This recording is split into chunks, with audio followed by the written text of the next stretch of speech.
We always try like our hardest to follow Jesus, and yet sometimes we fall short, do we not? Can you relate to that?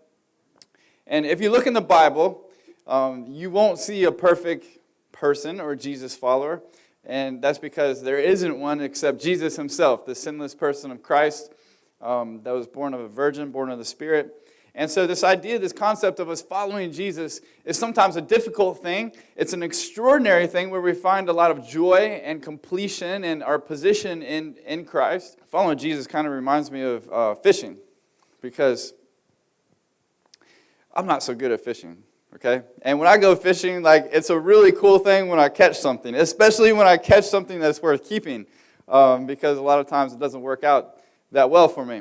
And I remember one time I went fishing with my friend Joe, and some of y'all know Joe. Joe usually pops in here every now and then, and Joe's my fishing buddy. And we go fishing, and we were one time up at the Wakaba River, and we were fishing. We were bass fishing, and we had some shiners. We were using shiners, and you know, me and Joe are getting a little frustrated. You know, time's clicking, time's going on, and we don't have anything, you know. There's some other guys coming around fishing, you know, and there's this, we look down, right, and in the Wakaba Springs River, it's pretty cool because you could see down, you know, probably about 6 foot, you know, it's pretty clear. You can see down pretty well. And so we're looking down, and like, it's kind of hot out, you know, and we're like, you know, we're trying to find any excuse to say why the fish aren't biting, why we're not catching nothing. We're like, yeah, it's just, you know, it's weather, it's the middle of the day, it's hot, you know, they don't want nothing, you know, and so there's this big bass that comes swimming around the shoreline, right? And where we're fishing, the shoreline just drops off. I mean, it's probably like, you know, 7 or 8 foot deep right there. And so this big mama bass, I mean, big old bass. I mean, okay, you know, fish stories, right? But this bass was pretty chunky, okay? And so we're like dropping stuff. We were dropping shiners. We had some worms. We're dropping stuff like right in front of it. And like it come up to it, look at it, and it turn it away and keep swimming. We're like, what in the world's going on? It was like the easiest catch, right? I'm like, oh my God, I saw that thing coming. I'm like, I'm going to catch it. Joe's like, I'm going to get it. Right? We're taking turns, right? Trying to chunk it by this fish that's just swimming around, like, annoying us. And it's so annoying, right? I'm like, I just want to jump in and get that sucker with my bare hands, you know what I mean? And so I'm starting to get mad. I'm starting to get frustrated. I'm like, I'm going to get that thing. So this other guy comes over, right? And he's like, he's throwing a hook in there with nothing on it. He's trying to hook it, right? He's trying to hook it with just a hook. I'm like, this guy is nuts, man. What is he trying to do? And so he throws the hook in, and he's like, gets it close, and he goes, Chick! And that fish would swim off. And then he'd come back like it was playing with us.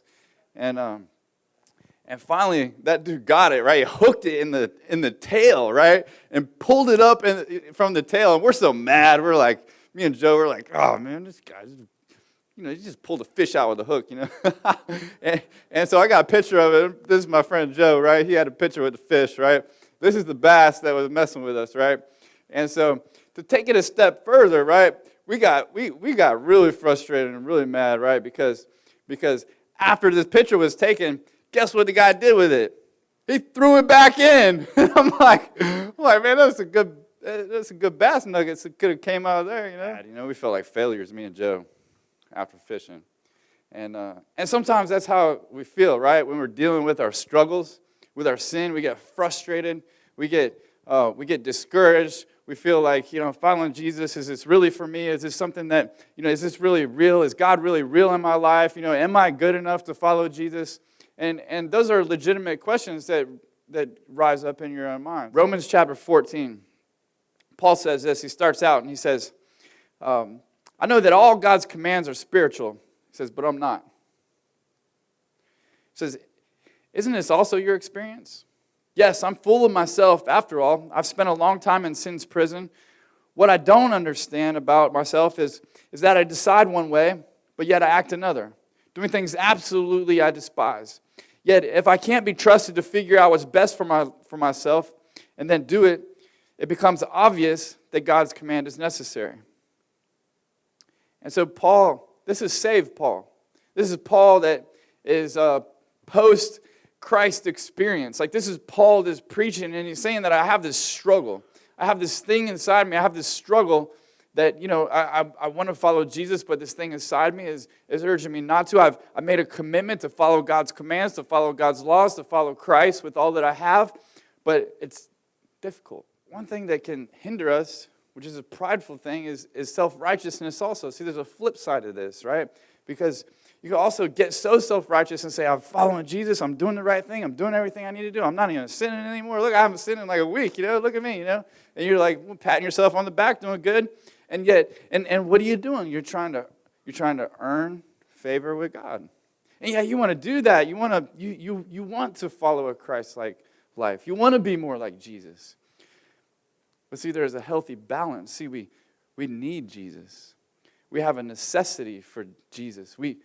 He's necessary for our lives. We need his grace and forgiveness and love and mercy.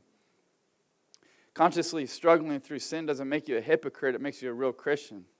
Come on, turn to somebody and say, be real. Be real. Be a real Christian. Come on, everybody, say, thank God. Thank God for Christ. Come on, put your hands together that Jesus did it, that he paid the price. But we don't have what it takes. But God does. He puts it inside of us.